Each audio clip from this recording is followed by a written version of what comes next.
बातमी आता रत्नागिरीमधून। रत्नागिरीच्या मिरकडवाडा बंदरातील शासकीय जागेवरील अनधिकृत बांधकामांवर बुलडोझर फिरवण्यात आलेला आहे। मत्स्य व्यवसाय आणि बंदरे मंत्री नितेश राणे यांच्या दौऱ्यानंतर ही धडक कारवाई झालेली आहे। अनधिकृत बांधकाम पाडण्यासाठी मत्स्य विभागाने 23 जानेवारीपर्यंत मुदत दिली। त्यानंतर निलेश राणेंनी 3 दिवसांची मुदत जी आहे ती वाढवून दिली।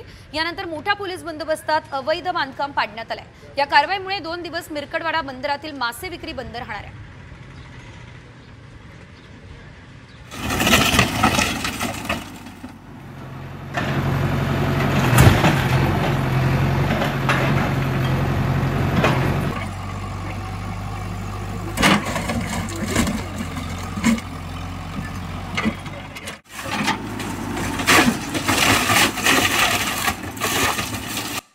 रत्नागिरीतील मिरकडवाडा बंदरामध्ये पहाटेपासूनच अनधिकृत बांधकामावरती हातोडा फिरलेला आहे आणि आपण बघताय ही टॉप अँगलच्या माध्यमातून हे केवढं मोठं बंदर आहे आणि या बंदरामध्ये जवळपास 319 अनधिकृत बांधकामं होती आणि ही 319 अनधिकृत बांधकामं जे आहेत ती हटवण्याचं काम या ठिकाणी सुरू आहे। आपण जर बघितलं तर हे टॉप अँगलच्या माध्यमातून ह्या बंदराचा विस्तीर्ण असा भाग आपण पाहताय।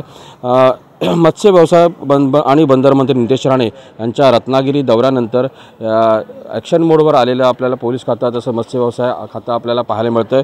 जी अनधिकृत बांधकामं जिथे हटवण्यात आली नव्हती आणि त्यानंतर 3 दिवस या ठिकाणी मुदतवाढ देण्यात आलेली आहे आणि आज सकाळपासून या ठिकाणी अनधिकृत बांधकामावरती हातोडा चाललेल्या बुलडोझरच्या माध्यमातून या ठिकाणी जी अनधिकृत बांधकामं जी आहेत ती मोठ्या पोलीस बंदोबस्तांच्या माध्यमातून या ठिकाणी अनधिकृत बांधकामं हटवण्यात आलेली आहेत। अमोल काले, साम टीव्ही, रत्नागिरी।